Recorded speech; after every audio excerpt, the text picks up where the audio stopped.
Hello friends, आज का video मेरा मेनली स्टूडेंट्स के लिए है. It will be very helpful for you if you listen to this carefully.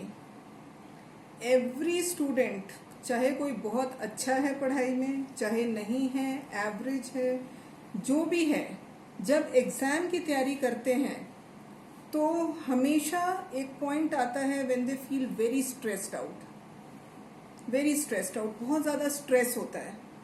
सबसे ज़्यादा एक जो फियर होता है वो टेस्ट का होता है, not the main exam. Intermediate exams भी जो होते रहते हैं बीच में, बहुत ज़्यादा स्ट्रेस होता है उसका.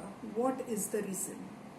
क्या बात है कि हमें इतना ज़्यादा एग्ज़ाम का डर है मन में, और कई बार सब कुछ आते हुए भी हम उस डर की वजह से एग्ज़ाम में अच्छे से नहीं परफॉर्म कर पाते हैं. क्या रीज़न है कि हम इतना डरते हैं, इतना ज़्यादा स्ट्रेस है? सबसे पहली चीज़ तो the stress is of performance, कि हमें परफॉर्म करना है. भाई ठीक है, एग्ज़ाम देना है मतलब परफॉर्म करना है. परफॉर्म करने का क्या मतलब होता है?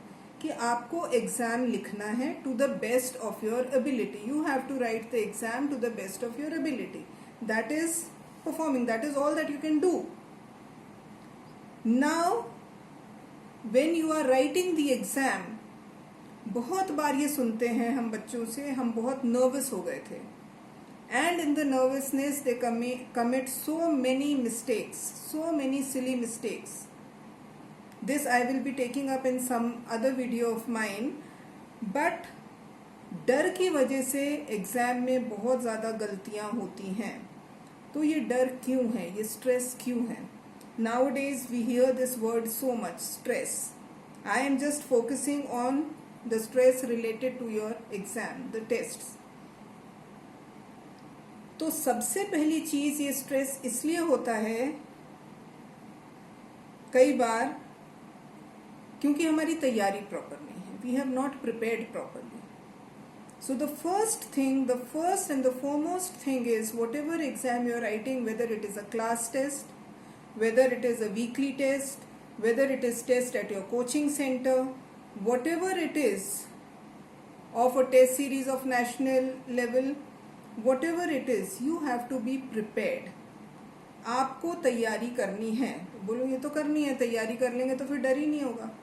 तैयारी तुम्हें अपने हिसाब से करनी है. Every child has a different parameter how to prepare for the exam. किस लेवल की तैयारी हमें करनी है, तो हमें वो ध्यान रखना है कि हमारी तैयारी प्रॉपर होनी है. तैयारी के लिए क्या क्या करना है, कैसे और इम्प्रूवमेंट लाना है, इसके बारे में मैं बाद में बात करूँगी. अभी पहले मैं ये बताऊँगी कि while we are preparing, what is it that stops us from preparing properly? What are the things that stop us from preparing properly? First and the foremost these days is internet. Your social media and internet is the most important thing which eats up maximum time of children who are addicted to it. For that, I am not saying just आप away हो जाओ तो बहुत ही अच्छा है. कोई फ़र्क नहीं पड़ेगा, साल 2 साल 1.5 साल. If you are away from social media, it is not going to make a big difference in your life. I think friends, so called friends जब आप बोलते हो, they should be able to understand that yes, my friend is preparing for something, does not have enough time for me now, but yes, will be available for me later on. वो सही मायने में friend है. Friend only with expectations is not a friend. So सबसे बड़ी चीज़ है, सबसे पहली चीज़, that stay away from social media as much as you can. Now there are some students who say नहीं, मैं बहुत ज़्यादा I cannot do that. I need some time for relaxation. और मेरे को उससे I feel good. For that you should time yourself during the day कि ठीक है, एक दिन में how much time will I devote to this thing on the internet not related to studies. Internet पे आप हो सकते हो, पढ़ाई से रिलेटेड भी हो सकते हो, that you don't count in this time. But being on the internet when you're not studying, you be specific about it to yourself. Something in the range maximum 1.5 hour, 1 hour. बहुत ज़्यादा आप नहीं control कर पा रहे हो 2 hours, इससे ज़्यादा आप नहीं दे सकते हो एक दिन में. बट फिर इसके अलावा आप और कहीं टाइम वेस्ट नहीं करोगे. Internet means some students are also interested in playing games. वो सब इसमें आ जाएगा टाइम आपका. 2 घंटे से ज़्यादा आप in the entire day आप time waste you cannot afford if you want to attain your goal. कर तो हम कुछ भी कर सकते हैं. मैं 4 घंटे कर लेता हूँ, पर मैं पढ़ लेता हूँ, पर उसका हमें फिर नतीजा बाद में दिखेगा धीरे धीरे कि नहीं, वो हमारे लिए कुछ ना कुछ तो नुकसान हो रहा है उससे. We are facing some loss because of the excessive time waste on internet. उसके लिए make it a rule that when you are studying, keep your phone on silent. If you don't need your phone to study, you should leave your phone with your parents when you're studying. That way you will be able to focus very nicely. आप बहुत अच्छे से focus कर पाएंगे अपनी पढ़ाई पे अगर आप अपने पेरेंट्स के पास रख देंगे. नहीं है, कहीं नहीं रख सकते, whatever it is, due to some reason you can not keep your phone with your parents, you have to keep it with you. Don't keep it आंखों के सामने मत रखो, साइलेंट पे रखो. That sound of notification troubles a lot. बार बार आपको कोई नोटिफिकेशन आ रहा है, you have a tendency, everybody has, me too, मेरे को लगेगा देख लेते हैं क्या आया है, तो उसको साइलेंट पे रखिए so that you don't get notifications. आपके पास जब आपका फिर वो टाइम होगा, टाइम स्लॉट, जिस टाइम में आपको फ़ोन उठाना है to be on the social media for your relaxation, during that time you can check everything. And believe me, 40 minutes to 1 hour is a very good time, sufficient time. आप daily update भी हो जाओ, कोई game भी खेलना है, कुछ भी, to relax your self. So that is one very big thing. दूसरी चीज़ आती है फ्रेंड्स. मैंने अभी मेंशन किया था कि फ्रेंड्स वही होते हैं जो आपको समझ पाएं properly. They understand that you need to study during this time. If somehow you are giving them less time, it is not because you are ignoring them, it is because you have to give more time to your studies. Those are your real friends. So आप उनके लिए तो bother करिए जो आपको समझ पा रहे हैं. जो आपको नहीं समझ पा रहे उनके लिए बहुत ज़्यादा टेंशन लेने की ज़रूरत नहीं है. We also have a hostel and I have seen that children get so upset. They may be in a group of 2 or 3, वो हैं, पढ़ाई कर रहे हैं, जो भी कर रहे हैं, अब उसमें कुछ ना कुछ हो गई प्रॉब्लम, और 2 फ्रेंड्स ने मिलके एक को इग्नोर करना स्टार्ट कर दिया. अब हमारी तो दुनिया पूरी ऊपर नीचे हो जाती है इतने में. इसलिए एक रूल बना लीजिए that during this time of your preparation, those years, be in minimal contact with others. Minimal contact जितना बहुत नेसेसरी है. And I think all those who wish well for you, who really care for you, they will understand and they will not expect more than that from you. Whenever you feel like आप बहुत stressed हो, अब आपको पढ़ लिए, बहुत पढ़ लिया और थोड़ी टेंशन भी हो रही है, बहुत नेचुरल सी बात है एक टेंशन होना, तो आप किसी से बात कर सकते हो. It is always very good to talk, very good. Don't keep your tensions, your stress with in your self. Don't keep that. Talk to somebody. Now who to talk to? Best is if you have a very good rapport with your parents, talk to your parents. Talk to your teachers. आपका एक group होता है teachers का जो आपको पढ़ा रहा होता है, उसमें से कोई एक आध होगा जिसके साथ आपकी एक अच्छी ट्यूनिंग, एक अच्छी रैपो डेवलप हो जाती है. You can talk to your teacher. वो अगर आप अपने टीचर से सब कुछ डिस्कस कर पाते हो तो बहुत ही अच्छी बात है, because the same teacher is helping you through your studies also. They know your progress graph, your performance graph. They know you how emotionally also you're working. They are observing you in class also. so they will be able to guide you properly. आपने suppose अब किसी से बात की, आज एक बंदे के अंदर आपने कॉन्फिडेंस में बात की, कोई टीचर से बात की, या सपोज बच्चे बहुत कंफर्टेबल होते हैं अपने फ्रेंड से ही बात करने में, अपने हम उम्र से बात करने में. That sometimes is not so good. Why? Because all of you are at the same level, same maturity level. तो वो बहुत ज़्यादा कुछ अच्छा तुम्हें बता देगा ऐसा नहीं हो सकता, नहीं पॉसिबल होता. कई बार फ्रेंड्स जो आपको सलाह देते हैं, जो गाइडेंस देते हैं, वो या तो जो उनकी नज़रों में ठीक है, तो उनका भी मेच्योरिटी लेवल तुम्हारे से 19-20 है, तुमसे थोड़ा सा ज़्यादा हो सकता है, तुमसे कम भी हो सकता है. और या फिर वो जो भी सलाह तुम्हें देंगे वो प्रॉबेबली ये सोच के देंगे कि ये नाराज़ ना हो जाए, मैं ये बोलूँगा तो this person will be happy, now my friend will be happy, मेरे से नाराज़ नहीं हो जाएगा मेरा friend. So all those things when you talk to your friends, ऐसी प्रॉब्लम हो सकती है. It is always better to talk to a more mature person of your fears, your difficulties, your stress that you are facing. जो भी डर लग रहा है आपको तैयारी करते समय, आप बात कर लीजिए किसी से.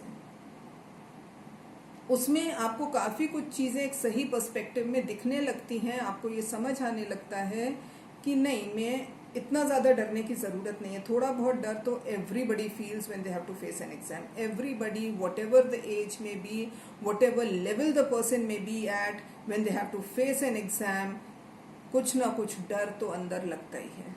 It is very natural. तो आप किसी से बात करिए, फ्रेंड्स पे बहुत ज़्यादा फोकस मत करिए. आज कोई नाराज़ हो भी गया बाई चांस, ठीक है, over a period of time it will become okay.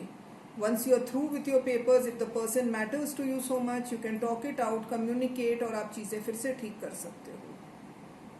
अभी आप जितनी ज़्यादा अपनी एनर्जी और टाइम इन चीज़ों में लगाओगे, आपके दिमाग में आपकी एक सर्टेन अमाउंट ऑफ कैपेसिटी है टू परफॉर्म, टू थिंक, चीज़ों को दिमाग में प्रोसेस करने की. उसमें आप और प्रॉब्लम्स भी ऐड कर लोगे दिमाग में, तो आपकी प्रोसेसिंग पावर उतनी कम होती जाएगी फिर. सो इट इज़ बेटर आप पढ़ाई पे फोकस करो. पढ़ाई से रिलेटेड जो जो प्रॉब्लम्स आ रही हैं, टॉक टू समबडी. आपने किसी से बात की, आपको उसकी सलाह पसंद नहीं आई, यू नॉट टू हैप्पी, एक गट फीलिंग आती है कि मेरे को नहीं ठीक लग रहा, उससे आपको और स्ट्रेस बढ़ रहा है talking, stop talking to that person. अगर आपको उससे और स्ट्रेस बढ़ता है, stop talking to that person, look for somebody else. Look for somebody else जो बहुत ज़्यादा इमोशनली आपसे अटैच्ड ना हो, उससे भी आप बात कर सकते हो. आपको एक बेहतर गाइडेंस मिलेगी उसमें. दूसरी एक इम्पॉर्टेंट चीज़ है, हम जब एग्ज़ाम की तैयारी करते हैं तो हम बहुत ज़्यादा डरते, एक तो रिजल्ट से डरते हैं कि क्या रिजल्ट आएगा, क्या होगा अगर ऐसा हुआ कि हमारा सिलेक्शन नहीं हो पाया या मनचाहा रिजल्ट हमारा नहीं आया. तो दूसरा बहुत बड़ा डर होता है, कई बार हम अपने मन को समझा लेते हैं, ठीक है हमारी रैंक इतनी नहीं आई, हम एक रेंज बना लेते हैं, इतने में से इतनी आ गई, ठीक है कोई बात नहीं. बट उसके साथ तुम्हें एक ये डर होता है कि एक वो पीयर प्रेशर, दूसरे क्या कहेंगे. दूसरों में कई सारे लोग हम इंक्लूड कर लेते हैं, कई सारे लोग. एक तो हमारी हो गई इमीडिएट फैमिली, हो गई टीचर्स, हो गए फ्रेंड्स, हो गए फिर आजू बाजू के लोग, हो गए पड़ोसी, हो गए बाकी सोसाइटी वाले, हो गए. आप सबका सोचने लगते हैं. कोई बहुत ही रैंडम कोई आ जाएगा आपके दिमाग में, वो क्या कहेगा. Why should you bother. If you are not able to achieve something, it is your loss. आपको दुख होगा उस चीज का. आप ये स्ट्रेस नहीं लग, दूसरे को दुख तो नहीं हो रहा ना, वो कुछ सोच रहा है, वो आपको जज कर रहा है या कुछ कर रहा है, इट इज देयर प्रॉब्लम. आप ये सोचो कि वो अगर वो मेरे बारे में सोच रहे हैं तो it is their problem. Let me focus on my self. Do not bother. बचपन से अपन एक कहानी सुनते आए हैं about a son and a father going with a donkey. बचपन में कहानी सुनी है कि वो किसी भी तरीके से, जैसे दोनों बैठ गए डोंकी पे, तो भी दुनिया वालों ने कहा दोनों बैठ गए, बेचारा डोंकी मर जाएगा उतने बोझ से. फादर बैठ गया तो बेटे को बोला, अरे फादर चल रहा है, बेटा बैठ गया डोंकी पे. तो भैया बेटा उतर गया, फादर बैठ गया. तो अरे बताओ, फादर बैठ के जा रहा है डोंकी पे, बच्चे को पैदल चला रहे हैं, दोनों ही उतर गए कि चलो छोड़ो, कुछ भी नहीं करते अपन, तो दोनों ही पैदल चल लो, तो भी हंस रहे हैं लोग, लो डोंकी जा रहा है, दोनों पैदल चल रहे हैं. So what I want to tell you is you can never satisfy everybody. You can not. आप आज एक पर्टिकुलर रैंक ले आओगे तो भी कुछ कहने वाले कुछ कह सकते हैं उसमें. तो हमें दूसरों की परवाह नहीं करनी है. आपको इतना स्ट्रांगली खुद के लिए खड़ा होना है that if I am happy with what I am doing, I will not bother about what others are thinking of me. जो आपको अच्छे से जानते हैं, जो आपकी genuinely केयर करते हैं, जो आपके लिए who wish well for you, they will never judge you. They will understand that if you are happy, in your happiness lies my happiness, and only those people should matter to you. Only those people should matter to you. तो ये चीज़ें हैं जो हमें stress level बढ़ाती हैं. Social media में हमने टाइम वेस्ट कर दिया तो हम पढ़ नहीं पाए. फ्रेंड्स के साथ हमने टाइम वेस्ट कर दिया, हम पढ़ नहीं पाए. फ्रेंड्स के साथ हमने टाइम वेस्ट नहीं भी किया, हमारे ग्रुप है पर ग्रुप में कुछ खटपट हो गई आपस में, तो भी वो थॉट्स हमारे दिमाग पे हावी हो गए. I am watching something on TV. अब उतनी देर जो हमने देखा वो तो देखा उसको, उसके बाद that thing is playing on my mind. So that is also adding to my loss in study time. All these things contribute towards your not studying properly. And in the bargain, when you do not study properly, you are not prepared properly, और वो stress बढ़ता जाता है. बहुत लंबा हो गया मेरा ये वीडियो. अब इसमें आई विल टेल यू कि प्रेपरेशन जब हम एग्ज़ाम की कर रहे हैं तो हमें क्या चीज़ें दिमाग में रखनी हैं और किस तरीके से प्रिपेयर करना है, सो दैट एवरी एग्ज़ाम में हम थोड़ा बेटर होते जाएंगे in compare to the previous exam. So wait for my next video. Bye till then.